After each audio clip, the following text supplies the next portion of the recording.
First thing that stood out for me in this book is to summarize grit, it's almost like the refusal to stay down. It's easy to stay strong when things are going your way, but when life is packing some punches, then it becomes difficult. And it's so funny, there's a steep price to pay for grit, for you to be able to have grit. And usually that is, in my experience, suffering. Grit is something I leaned on and had the privilege of discovering again with my son's diagnosis. And I don't think grit is a theory. It's real, it's personal, and sometimes it's ugly. And I believe to an extent it's your ability to conquer yourself, your own thoughts, and your own weaknesses, to refuse to quit in the face of adversity. I literally had every single excuse to break down and cry and crumble with my son's diagnosis. And every single person in my life would have understood. To me, it's the thing that makes you choose the difficult path. Because every person is going to get to a point where you really want to quit, you really want to break down. And then you choose to take one more step. You choose to stand strong and show strength instead of weakness. My family did not need sympathy, they needed strength. They needed somebody that said, I will not stumble, I will not fall. And what's even cooler than grit itself is when you are a person that can show grit and you can lead people with that, then it forms part of your culture. Everybody in my family and in my team knows that pain will either break you or it will build you into something that can never be broken, because that's our way of living. That's what we do. That's what people see me do. And then in turn they do that, and then other people see all of us do that and behave like that, and it just becomes a way of living. What's interesting to me about this book is that grit beats talent every single time. It's not the most gifted people that win, it's the people that can suffer the longest that win. I've met people smarter and more talented than me, more charming, people with more degrees than a thermometer. But I've seen those same people, right, when the going gets tough, when the money gets tight, the deal goes south, then they fold. Here's a beautiful thing about grit, right? It's something that you can cultivate. Like, I showed myself once that I can refuse to quit. And if I can show myself that I can do that once, then I believe I can do it again. I've lost money, I've lost family members, I've lost peace, I've lost a lot of things, but I've showed myself that I can keep swinging. You see, there's nothing glamorous about this, and it's not like you some type of talented, gifted person and you just have endurance. No, it's a quiet war that you fight with yourself when nobody's watching, when nobody's clapping. Can you, in the most difficult times, force yourself not to fold mentally and not to fold emotionally? There's a saying, champions aren't chosen, they are carved from chaos. But before you can carve yourself as a champion from chaos, you need to choose to become one. The world will not choose you as a champion. You need to choose yourself as a champion.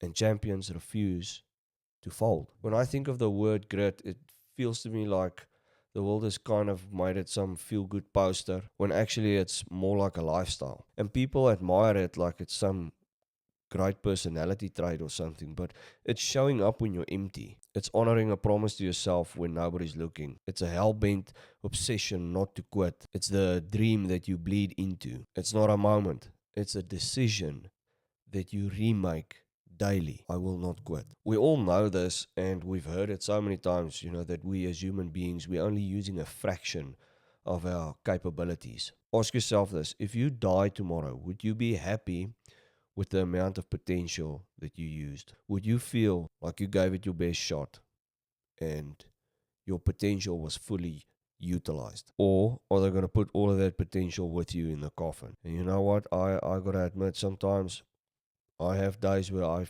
don't feel like I fully achieved my potential, right? Like, I did not live 100% up to my potential. I make mistakes. I take the wrong turn, or I get angry too quickly. But the objective is not to be flawless or to be perfect, right?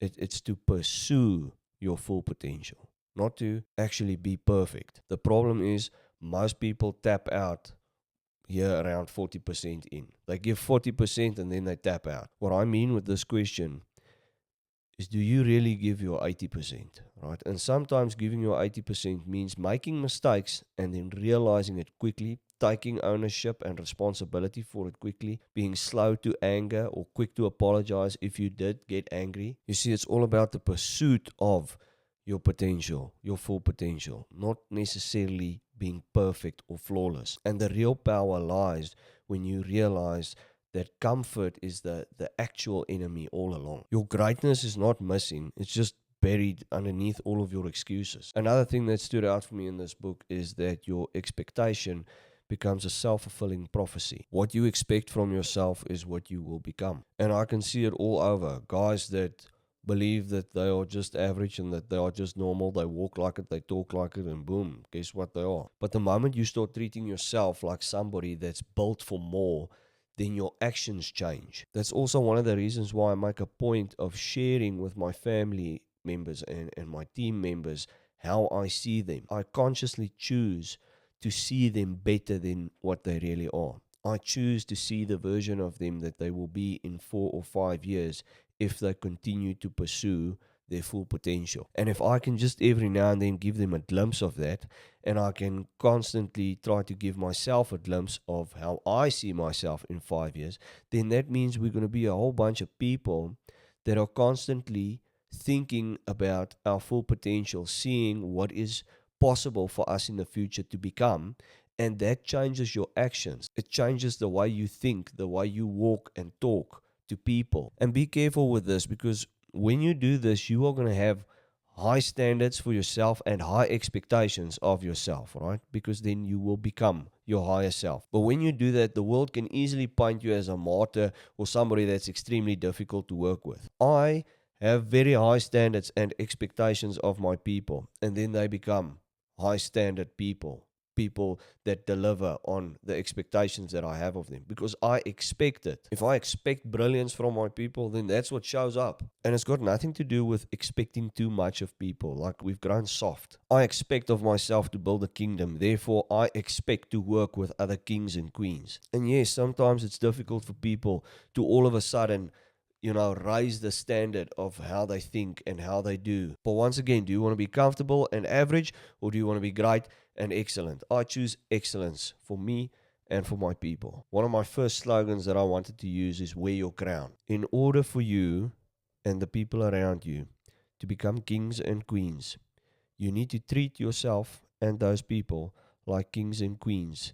Hold them to that standard before they can actually get the crown. Next thing that stood out for me here, and oh my word, this just pops up in each and every book. Your thoughts control your fire, man. Your thoughts are everything. If your thoughts are weak and on a low frequency, then your results are going to be just as weak. And I've shared this many times before, but this was one of the most difficult things I've ever had to do in my life, was to fight my thoughts, especially during the diagnosis and treatment that my son had when he had leukemia. Once again, praise the Lord, he's fully healed, and there's nothing wrong with him. I constantly had to bat off negative thoughts, like they'd pop into my head. But each and every time that I'd get a negative thought, I'd create a thought that was 10 times more powerful. I'd think about him on his 18th birthday. I'd see him play sports. I'd see him what he would look like when he's a young man, 25 or 30 years old, bold and strong, and he's taller than me. But you see, that mindset, the ability to do that, to like fight each negative thought back with a positive thought and increase the intensity of that positive thought. I'm literally talking about visualization here. That mindset didn't just keep me focused, it charged my input. Like I would feel and experience those moments. I worked harder, I prayed louder, I loved deeper. Why? Because when your thoughts and your faith are aligned with victory, then your actions follow suit. I'm telling you now, the most powerful thing that you can do today to change your reality, literally bend reality, is to take control of your thoughts. If you can master your mind, then you can bend reality. Next thing that stood out for me, there's a bit of a myth with regards to talent, right? It almost feels like it's a bit of a program. Like everybody thinks that if somebody's very talented, that it's just obvious he's going to be successful in life. I've competed with many people more talented than me in business and in life, in social occasions. And a lot of times you can see people that know that they're talented. They almost have like a bit of an aura around them, right? They know that they are gifted in some aspects. But Angela Duckworth puts it very simple. Talent is just potential, right? All of us, we have potential. So maybe a talented person just has better chances of reaching their potential, but it's still just potential. And we all know the saying that work beats talent when talent doesn't work hard. And I've seen this many times in my life as well. Hard work gives proof. Talent doesn't give proof. You see, if talent is just potential, let's think logically about it. The world does not reward potential, it rewards proof. And you can only get proof with hard work, by taking action. And the world paints talented people almost like they are chosen. And if you're like me and you didn't score too high on the talent test, let me set you free with a quick truth. You do not need to be chosen. You just need to be too relentless for the world to ignore. Another thing that stood out for me is that intelligence can be built like a muscle. It's not something that you were blessed with and you have it or you don't. It doesn't matter how much of it you have, you can build more, right? You can get smarter. You know how many people I've met that according to their school teachers or varsity or test scores, they were average, below average individuals. Just average because school said so. But they had discipline, curiosity, and fire. That's the real raw material that you need for growth. You can stretch your mind, sharpen it, and outlearn other people. I've seen dropouts achieve more than some of the most smartest people on the planet. I've seen people do that without going to varsity, by just using books and mentors. I've used books and mentors in my life. Like every day was leg day for my mind. Right? You can train this thing like a muscle. And yes, we cannot control our starting point, but we can out-train other people. Next thing that stood out for me is to forget perfection and get addicted to progress. If we want success in our lives, our jobs is not to be flawless, our jobs is to be obsessed. I remember in my early 20s, I got crushed, right, emotionally and mentally by trying to chase perfection, trying to be flawless. And then I realized the people that I want to be like and that win aren't perfect, they are just progressing.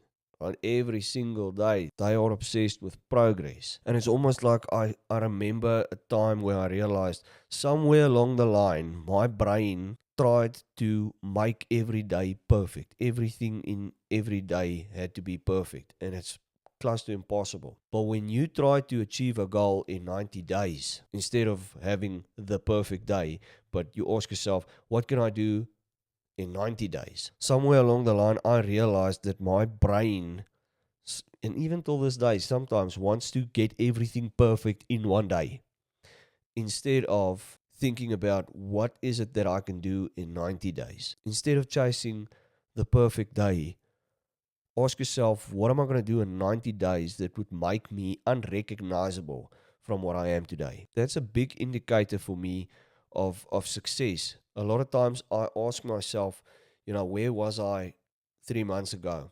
And if I look back, can I see that there's been growth?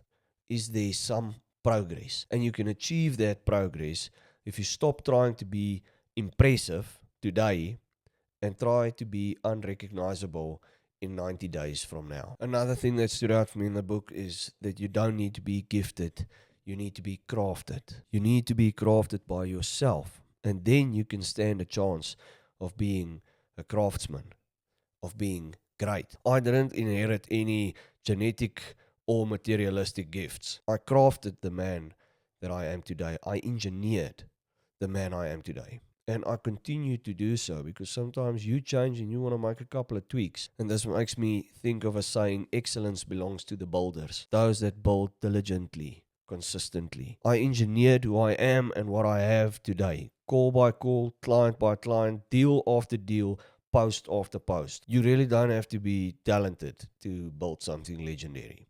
You just have to be consistent when other people aren't. And I think a lot of people fail to discover this ability or this becoming something new within themselves because they hold on to what the world says about them. You can be self-forged, man. You can crown yourself. You aren't waiting for a blessing. You're waiting to finally burn with purpose. Allow yourself to burn. You know, some people out there, they wait for a sign, and some people decide, fuck it, I'm going to be the sign. And this thing called grit is something that you can cultivate within yourself. It lets you turn your wounds into weapons. It lets you turn your scars into skills. Another cool thing that also stood out for me is the book speaks about, there was a interview with Will Smith. You know, he said he doesn't really see himself as extremely talented or much better than other people or gifted or anything like that.